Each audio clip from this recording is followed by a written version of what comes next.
एक लड़का हमारे गांव का दर्शन किया हुआ था और उसको एक ही बेटा था, और वो लड़का जो है सो उसका 2 अठन्नी ले लिया और कंठ में अटक गया। अटकने के बाद अब वहाँ तो गाड़ी लेकर के गया हाजीपुर तक, हाजीपुर से कोई गाड़ी नहीं, आगे बढ़ते बढ़ते गया तो देखा कि एगो फटीचर गाड़ी लेके एक बूढ़ा बैठा हुआ है। और कहा कि बेटा कहाँ, तुमको पटना जाना है ना, तो जल्दी आओ, बैठ। जल्दी बैठा के लेके पटना पहुँच गया। और पटना पहुँचने के बाद उन्होंने कहा कि ये 10 रुपया मेरे पास से ले ले, क्योंकि तेरे पास पैसा नहीं है, ये पैसा से काम तुम्हारे चल जाएगा। इसका नतीजा हुआ कि कम से कम 2500 डॉक्टर उसके फ्री काम करने के लिए आ गए। और अंत में एक अमेरिका से आया था डॉक्टर, जो कि कोई यंत्र लाया था, जो अंदर मुंह में डालने के बाद चुमक के ऐसा पैसे पकड़ के निकाल दिया। और सब लोग देखते रह गए कि वो जीप कहाँ गया, गाड़ी कहाँ गया।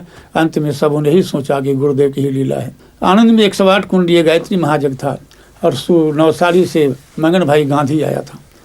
रात को एक बैग अटैक हुआ, वो मर गया। मर जाने के बाद पंडित लीलापति जी ने कहा कि रमेश जरा गुरु जी से कहो ना कि ऐसा ऐसा हो गया।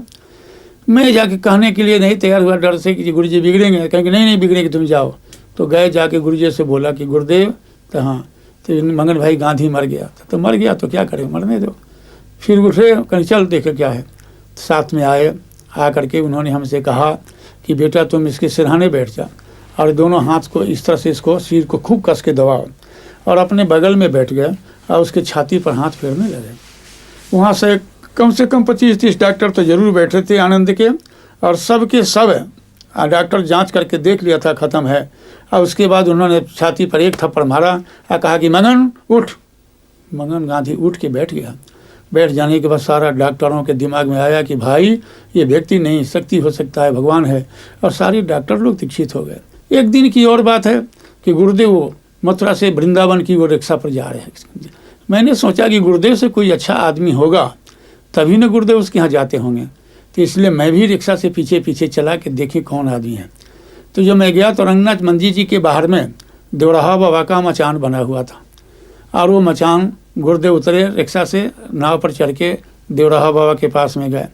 देवराहा बाबा मचान से उतर के गेट पर आ गए और गेट पर आकर के गुरुदेव उनका पैर छूना चाहते हैं और वो इनका पैर छू रहे थे। और उसके बाद तुरंत वहीं से आज्ञा लेकर के गुरुदेव चल दिए। उसके बाद फिर हम गए तो वहाँ देखा कि बाबा के सामने एक टाटिया बाबा बैठे हुए हैं और उनसे आशीर्वाद मांग रहे हैं कि बाबा हमें ऐसा आशीर्वाद दो कि हम वक्ता बन जाएं। तो देवरा बाबा कहते हैं कि बेटा तू भले ठीक है, जब वक्ता बन जाएगा बढ़िया माल खाएगा, माल मिलेगा, बुद्धि भ्रष्ट हो जाएगी, साधुता से गिर जाएगा, तो तब तक हमारे ऊपर नजर पड़ेगी। उन्होंने कहा सुनो, तो गुरु का पीछा करता है, तुम पर प्यार है गुरु का, इसलिए छोड़ दिया। वो सब जानता है कि तू पीछे पीछे आए हो। तो मैंने उनसे कहा कि अच्छा एक बात का जवाब दीजिए आप, कि आप कोई आता है तो सर पर उसका पैर रख देते हैं, और गुरुदेव जब आए तो आप गेट पर उनका पैर आप छू रहे थे, आपका पैर वो छू रहे थे। और इसको देख करके मैं दंग रहा कि क्या मामला है। उन्होंने कहा कि देखो बेटा, हम साधु हैं, अब वो है कि एक महान पुरुष हैं।